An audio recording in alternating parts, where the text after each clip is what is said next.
ఉన్నంతసేపు వాళ్ళే గొప్ప కదా. ఈరోజు బాలుని చూస్తే చాలా బాధ అనిపించింది రవి. నేను కూడా ఉండకుండా వెళ్ళిపోయి ఉంటే బాగుండేది. చిచి అనుకుంటూ ఇంకా శృతి కాస్త రవిని తీసుకుని వెళ్ళిపోతుంది. వాడెప్పుడు అలాగే మాట్లాడతాడు, వాడి గొడవ వదిలేసే. చెల్లి వాళ్ళు వస్తారేమో అమ్మా అని చెప్పాను, కానీ అందుకే కదరా నిన్నెక్కడ నిలబెట్టాను. వాళ్ళు వస్తే ఆహ్వానం పలకాలి కదా. ఏ మీనా అక్కడ అన్నీ రెడీ చేసావా అనగానే చేశాను, కావాలితే వచ్చి చూసుకోండి అంటూ మీనా సమాధానం చెప్పేసరికి ఈ మధ్య దీనికి నోరు బాగా పెరిగింది. వాళ్ళ ఆయన ఏదో చిన్న పూల కొట్టు పెట్టించాడో లేదో, ఓ తెగ గొప్పగా పెద్ద బంగ్లా దీని పేరు రాసినట్టు, లేదంటే పెద్ద తాజ్మహలే దీనికోసం కట్టినట్టు తెగ ఫీల్ అయిపోతుంది. దీనికి ముందు ముందు దీనికి నరకం చూపించాలి అని చెప్పి ఇద్దరు అనుకుంటూ ఉండగానే కారు కాస్త రానే వస్తుంది. రావడంతోటే అమ్మ అనుకుంటూ మౌనిక దిగుతుంది. ఉన్నాడా వీడు, వెళ్ళిపోయాడా?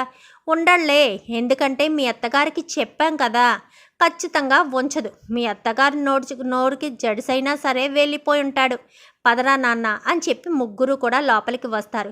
వీళ్ళు మారరు, వీళ్ళు జన్మలో మారరు అనుకుంటూనే సువర్ణ కూడా లోపలికి వస్తుంది. వచ్చిన తర్వాత రెండి అని అందరూ కూర్చోబెట్టి ఆహ్వానిస్తారు. సత్యం మాత్రం చాలా బాధగానే ఉంటాడు. ఏంటి బావగారు అంత నీరసంగా ఉన్నారు, ఒంట్లో బాగోలేదేంటి బావగారు?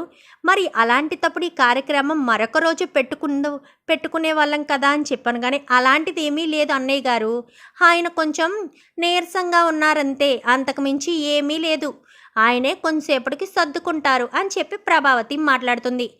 మీనా టీ తీసుకురా అని చెప్పనేసరికి టీ తీసుకొచ్చి అందరికీ ఇస్తుంది. మీనా మొహం మాడిపోయి ఉండడంతో వాళ్ళ ఆయన్ని ఇక్కడ ఉంచకుండా పంపించేశామని వాళ్ళ ఆవిడ మొహం చూసావా ఎలా మాడిపోయింది అనగానే, అలా జరగాలనే కదా నాన్న అలా చెప్పాం మనం అని చెప్పి ఇద్దరు కూడా తెగ నవ్వుకుంటూ ఉంటారు. అదంతా కూడా గమనిస్తుంది మీనా. ప్రభావతి సురేంద్ర వాళ్ళకు కూడా ఫోన్ చేసి రమ్మని చెప్తుంది.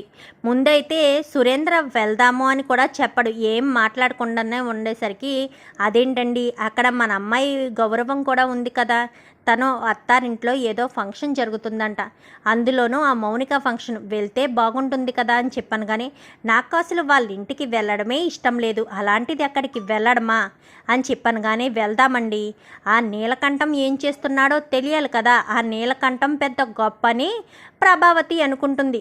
మీకు వాడి గురించి తెలిసినవి ఏయో ఉన్నాయి కదా, వాడు స్మగ్లింగ్ చేస్తాడు కదా, అదంతా బయట పెడితే మన అమ్మాయి గొప్పతనం ఉంటుంది, అక్కడ నీలకంఠం పరువు కూడా పోతుంది. లేదంటే మన అమ్మాయి మీదే యాసిడ్ పోయడానికి వస్తాడా ఆ సంచుగాడు, వాణ్ణి మాత్రం ఎట్టి పరిస్థితుల్లో వదిలిపెట్టకూడదు.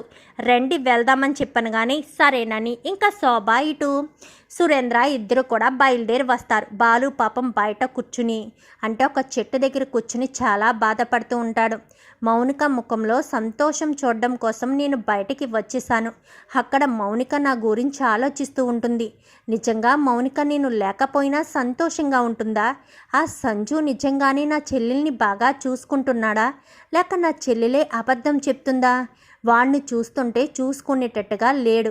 అలా చూసుకున్నవాడైతే నా మీద ఇంకా ఎందుకు కోపంగా ఉంటాడు? ఫంక్షన్లో నేను ఉండకూడదని ఎందుకు అనుకుంటాడు అంటూ ఆలోచిస్తూ ఉండగా ఈలోపు రాజేష్ కాస్త ఫోన్ చేస్తాడు. ఒరే మంగళసూత్రాలు తీసుకురమ్మని చెప్పావు కదా, తీసుకొచ్చాను. బయట నీ కారు లేదు, ఎక్కడికి వెళ్ళావు అని చెప్పాను, కానీ ఇంట్లో మీనా ఉంటుంది, మీనాని పిలిచి ఇచ్చేసే అని చెప్పాను. కానీ సరేనని అమ్మ చెల్లెమ్మ అంటూ పిలిచేసరికి ఏంటన్నయ్య అని చెప్పాను. కానీ బాలు మంగళసూత్రాల తాడు తీసుకొచ్చి ఇవ్వమని చెప్పాడని, కానీ ఎలా ఇవ్వన్నయ్య అని చెప్పనేసరికి ఆ మంగళసూత్రాల తాడు కాస్త తీసుకుని పూజలో పెడుతుంది. పూజలో పెట్టిన తర్వాత మీనా కాస్త లోపలికి వెళ్ళిపోతుంది. శృతి మీ అమ్మ నాన్నని రమ్మని చెప్పాను, ఇంకా రాలేదేంటి అని చెప్పాను. కానీ వాళ్ళకు చెప్పారా, వాళ్ళకెందుకు చెప్పారా ఆంటీ అని చెప్పాను. కానీ అదేంటమ్మా, ఇంట్లో ఫంక్షన్ జరుగుతుంది కదా, రోహిణి వాళ్ళ నాన్న మలేషియాలో ఉన్నాడు, అక్కడి నుంచి రావడం కష్టం కదా, ఉన్నది మీ అమ్మ నాన్నే కదా, మరి మీనా వాళ్ళ అమ్మగారు కూడా ఉన్నారు కదా ఆంటీ అని చెప్పనేసరికి వాళ్ళు లో క్లాస్ వాళ్ళు, వాళ్ళని పిలిచి మన పరువు మనమే పోగొట్టుకుంటామా ఏంటి? మీ అమ్మ నాన్న అయితే గొప్పవాళ్ళు, వీళ్ళు గొప్పవాళ్ళు, కాబట్టి మన పరువు నిలుపుకోవాలంటే మీనా వాళ్ళ అమ్మ వాళ్ళని పిలవకుండా ఉండడమే మంచిది.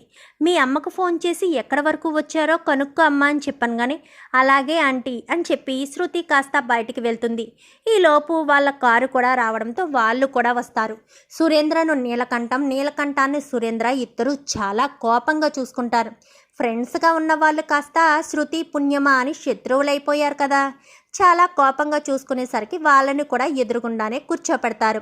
ఏంటి బాగున్నావా సురేంద్ర అని చెప్పాను కానీ బాగున్నాను అని చెప్పనేసరికి, బ్రతుకు బాగుంటే నువ్వు నేను వియ్యంకులు అవ్వాల్సింది, మనిద్దరం కలిసి ఈ సత్యం ఇంటికి వియ్యంకులయ్యాము అని చెప్పనేసరికి ప్రభావతి కాస్త ఇదేంటి వీళ్ళిద్దరూ దేనికోసం వచ్చారు, దేనికోసం మాట్లాడుకుంటున్నారు, టాపిక్ డైవర్ట్ చేయకపోతే మళ్ళీ ఏదో ఒకటి అంటారు అని చెప్పి, అమ్మా మౌనిక రెడీ అయిపోయావా, సమయం అయిపోతుంది, కామాక్షి వెళ్ళి మౌనికాన్ని తీసుకురాను కానీ సరే వదినా అని శృతి మౌనికాన్ని తీసుకురండి అనేసరికి మౌనికాన్ని తీసుకొచ్చి కూర్చోబెట్టేసరికి ఇంకా పంతులు గారు పూజ చేస్తూ ఉంటారు. చేస్తూ ఉండగా ఈ మాత్రం దానికేనా, వీళ్ళు రావడం కోసమేనా పనులన్నీ మానుకుని వచ్చాం, ఈ మాత్రం దానికి మన ఇంట్లోనే చేసేవాళ్ళం కదా నాన్న అని చెప్పనేసరికి, ఏంటి ఇది మాత్రం అంటే వీళ్ళు కష్టపడి సంపాదించిన డబ్బులతో చేస్తారు, మీ ఇలా తప్పుడు పనులు చేసి సంపాదించిన డబ్బులు కాదు కదా అని చెప్పని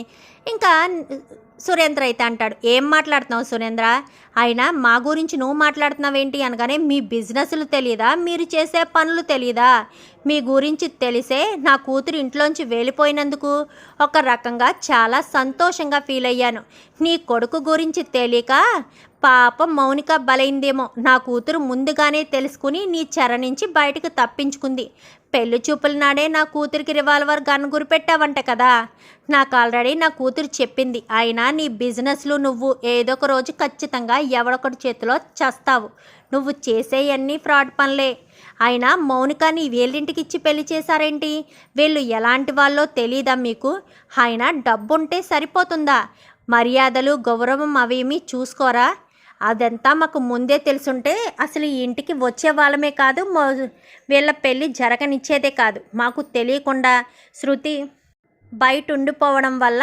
పెళ్ళి జరిగింది, అదే శృతి కనుక ఇంట్లో ఉంటే పెళ్లి చూపులకు వచ్చిన రోజునే మీరు బయటికి వెళ్ళిపోయేవారు అని చెప్పాను కానీ, ఏంటి అత్తయ్య గారు ఇంటికి పిలిపించి అని చెప్పనేసరికి అన్నీ అబద్ధాలే చెప్తున్నారు, మమ్మల్ని అవమానించాలని చూస్తున్నారు, ఏంటి మేము అబద్ధం చెప్తున్నామా, నువ్వు మౌనికాని ఎంతలా టార్చర్ పెడుతున్నావో నాకు తెలియదు అనుకుంటున్నావా, ఇదిగో వీడియో అంటూ వీడియోను కాస్త చూపించేసరికి ఇంకా ఆ రోజు కొంతమంది మనుషులు ఇంటికి వచ్చి నీలకంఠంతో మాట్లాడడం, ఒక స్థలం గురించి మాట్లాడడంలో అందులో సురేంద్ర మనిషి కూడా ఉంటాడు, అక్కడ మౌనికను అవమానించడం, ఇంటి కోడలని కానీ నా భార్యని కానీ అక్కడ చెప్పకపోవడం, కొట్టడానికి చెయ్యెత్తడం, మొత్తం అంతా కూడా వాడు కావాలని రికార్డ్ చేసి ఆ రికార్డింగ్ని కాస్త సురేంద్రకి పంపిస్తాడు. సురేంద్ర అక్కడ ఆ విషయాన్ని చూపించడంతో ఒక్కసారిగా షాక్ అయిపోతారు అందరూ. ఏంటిది అని చెప్పాను కానీ, ప్రతిరోజు మీ కూతురు అక్కడ అనుభవించేది ఇదే, ఆ ఇంటి మహారాణిలో ఉందని తెగ సంబరపడిపోతున్నారేమో, ఇంటి మహారాణిలా కాదు ఇంటి పని మనిషిలా ఉంది, లేదంటే వీడు కావాలని మీ కూతుర్ని ఎందుకు పెళ్లి చేసుకున్నాడు అనుకుంటున్నారు, వీడేమీ మీ కూతుర్ని ఇష్టపడి పెళ్లి చేసుకోలేదు, అటు బాలుగాడి మీద నా కూతురు మీద కక్ష కట్టి వాళ్ళ మీద కక్ష తీర్చుకోవడం కోసం మీ కూతుర్ని పెళ్లి చేసుకున్నాడు, వీడు నీ కూతుర్ని ఎప్పుడు చూశాడు, ఎప్పుడు పెళ్లి ప్రేమించాడు, అంతా మోసం, అసలు వీడికి ప్రేమ అంటే ఏమిటో తెలుసా, ఎప్పుడు కొట్లాడటం, ఎదుటి వాళ్ళని కొట్టడం, ఒక శాడిస్ట్లా బిహేవ్ చేయడమే తప్ప వీడికి అంతకు మించి ఏమీ తెలీదు అని చెప్పి సురేంద్ర చెప్పేసరికి ఒక్కసారిగా షాక్ అయిపోతుంది.